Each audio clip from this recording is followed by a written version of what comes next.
जुहार समस्त को जय माँ समलई गुड इवनिंग। इहादे होचे एटा संध्यार आमे एसु एटा बियाडीहिर छक के फल मूल घिनी। आज होचे रविवार केल हेबा सोमवार मोर फास्ट सोमवार करमी केल 108टा मानसिक अच्छे जेनथे लगी कि मुई केलका करमी इटा फलमूल घिनी आसु आमे। देखुन एटा समलई मंदिर पाखे अच्छे एटा आमर एटा जेन घर बाकी जेन दिशुचे एटा पर्रा माने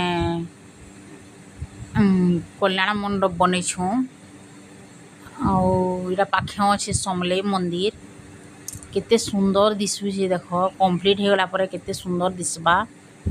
तापर आमे आगे गलु ई जगहटा एटा अच्छे बरिकेल रो लास्ट के जाके ए पाखे कॉलेज टे अच्छे संस्कृत कॉलेज भी अच्छे इन एतकी वीडियो रहुछे। नमस्कार।